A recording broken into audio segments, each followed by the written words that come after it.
Olá, amigos, tudo bom? Mais uma semana, mais uma segunda-feira, mais um dia de estudarmos o Livro dos Espíritos. Agradecendo a todos os companheiros e companheiras que estão conosco, em especial a Lúcia Helena da Silva. Sexta-feira ela esteve aqui e colocou bom dia, minha irmã. Obrigado, Uriel, pela linda mensagem. Agradecemos a Emmanuel, uma mensagem fantástica. A Cissa de Praia Grande, São Paulo, estava sumida, agora ela está aqui com a gente. A Maria do Carmo, colocando aqui, muito obrigado pela profunda reflexão. Agradecemos mais uma vez ao benfeitor Emmanuel. A Gladys Ferreira, lá de Machado, Minas Gerais, colocou para nós maravilhosa mensagem. Emmanuel toca fundo ao nosso coração e abraços. Abraço, minha irmã, concordo. O Pedro Eduardo Martins, de Frutal, e a Rosa Maria deixaram para nós aqui o seu bom dia, meus irmãos. Hoje a gente continua falando sobre alma, o assunto é interessante, o assunto é intrigante. Se você está gostando, manda para os seus grupos de casa espírita, tem muita gente que quer estudar e às vezes não tem oportunidade.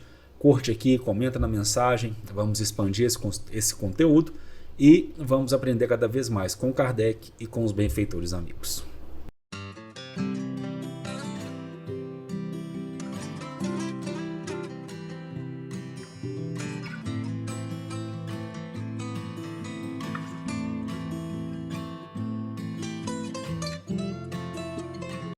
Pois bem, meus amigos, continuando as nossas reflexões em torno do Livro dos Espíritos, nós ainda estamos no livro segundo, mas nós já nos encontramos no segundo capítulo desse livro.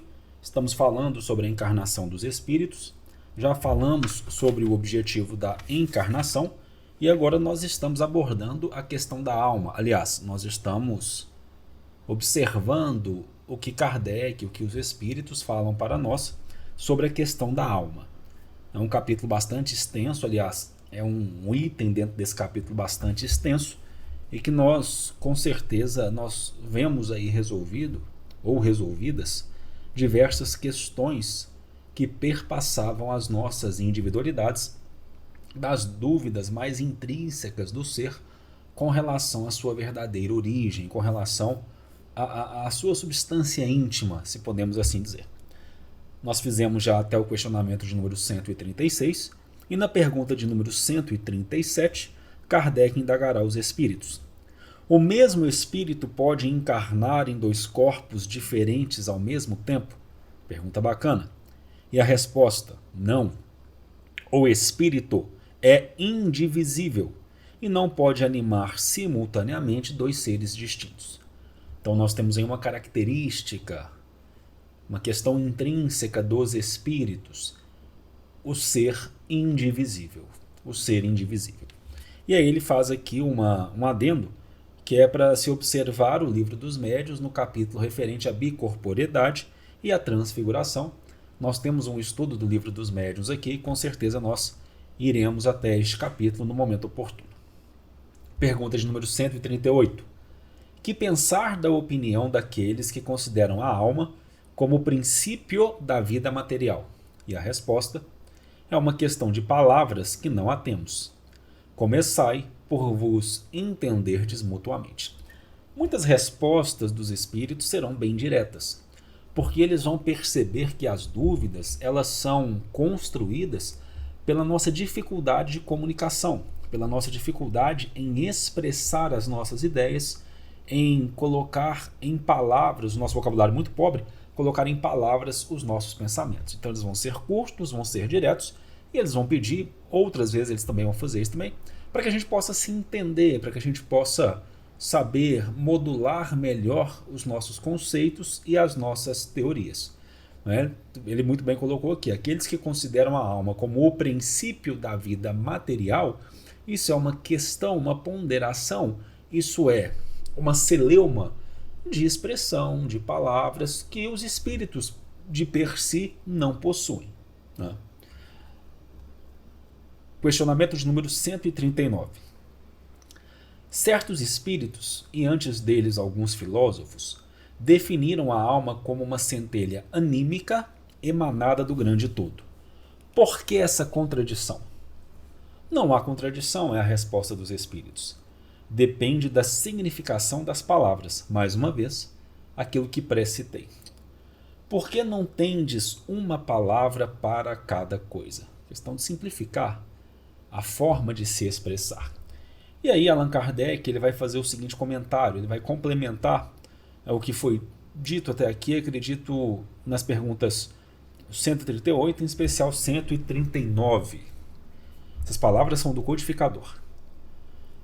A palavra alma é empregada para designar muitas coisas muito diferentes. Alguns chamam assim o princípio da vida, e nesta significação é exato dizer, em sentido figurado, que alma é uma centelha anímica emanada do grande todo. Essas últimas palavras indicam a fonte universal do princípio vital, de onde cada ser absorve uma porção e que depois da morte retorna à massa. Essa ideia não exclui a de um ser moral distinto, independente da matéria e que conserva a sua individualidade.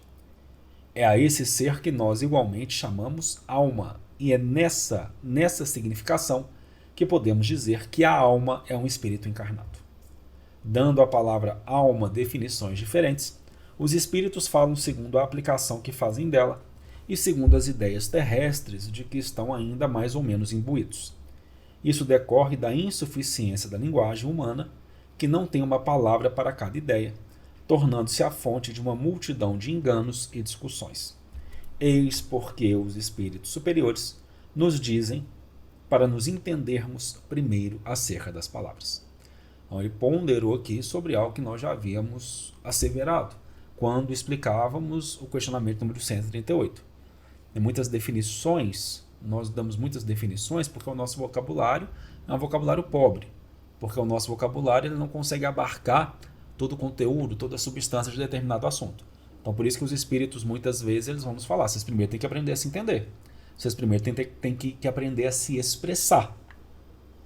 A gente precisa encontrar na forma de dizer, na forma de falar, a complexidade do simples, que os espíritos superiores já aprenderam esse sentido. Questionamento número 140, perguntas número 140. Que pensar da teoria da alma subdividida em tantas partes, quantas são os músculos, e presidindo assim a cada uma das funções do corpo? Resposta dos espíritos. E isso depende ainda do sentido que se dê à palavra alma. Entendida como fluido vital, é razoável. Porém, se entende a alma como espírito encarnado, é errada. Então, se você está entendendo a alma, se você está entendendo a alma como princípio da vida material, se você está entendendo a alma como fluido vital, essa definição que é trazida, de que ela é subdividida em tantas partes, quantos são os músculos, que ela preside todas as funções do corpo nessa divisão de partes, ok, estaria certo. Mas se você está falando alma enquanto espírito encarnado, o espírito é indivisível. Então, essa definição está errada. Dissemos que o espírito é indivisível e transmite o movimento aos órgãos por meio do fluido intermediário. Que fluido intermediário é esse? Sem por isso dividir. Que fluido intermediário é esse? Perispírito. É o perispírito. Entretanto, alguns espíritos deram essa definição. E aí a resposta, que é um comentário que Kardec faz, e aí os espíritos vão responder o seguinte para ele. Os espíritos ignorantes podem tomar o efeito pela causa. Lembra que Kardec ponderou no comentário anterior que muitos espíritos estão ainda imbuídos das ideias que carregam de enquanto estavam encarnados, enquanto estavam vivos materialmente falando? Então é nesse sentido. E aí Kardec ele vai complementar aqui. A alma atua por intermédio dos órgãos e os órgãos são animados pelo fluido vital, que se reparte entre eles e mais abundantemente naqueles que são centros ou sede dos movimentos. Mas essa explicação não se aplica quando se considera a alma como sendo o espírito que habita o corpo durante a vida e o deixa quando ocorre a morte. Pergunta de número 141. Há alguma coisa de verdadeiro na opinião daqueles que pensam que a alma é exterior e circunda o corpo? Resposta. É interessante, não é? Porque Kardec está colocando as diversas teorias, os diversos pensamentos, as diversas conceituações que existem acerca da alma. Como eu disse aqui no início da nossa reflexão de hoje, é algo que perpassa, porque nós buscamos essa substância da nossa individualidade em nível metafísico. Então, o Kardec está colocando essas questões aqui e está ponderando para os espíritos. Isso é certo, isso é errado, isso é completo, isso é incompleto? E aí os espíritos pacientemente estão respondendo. E aqui na 148 eles vão dizer o seguinte. A alma não está aprisionada no corpo como o pássaro numa gaiola. Ela irradia e se manifesta ao seu redor como a luz através de um globo de vidro ou como o som em torno de um centro sonoro. Nesse sentido, se pode dizer que ela é exterior, mas não é por si só um envoltório do corpo. A alma tem dois envoltórios, um sutil e leve, que é o primeiro e que chamas perispírito, outro grosseiro, material e pesado, que é o corpo. A alma é o centro desses envoltórios, como o germe em um núcleo, já o dissemos. Então, ok, sim, a alma não está aprisionada, a alma irradia, a alma se manifesta, e nesse sentido de irradiação, de se manifestar, você pode falar que ela é exterior, mas não é ela que é envoltório do corpo. A alma tem um envoltório semimaterial, que é o perispírito, um envoltório grosseiro, um envoltório material, que é o corpo físico, E aí você considera o que então, para ficar fácil o entendimento? Nesse sentido, a alma é o centro, o germe, o núcleo desses envoltórios. Nós vamos ficar por aqui, meus amigos.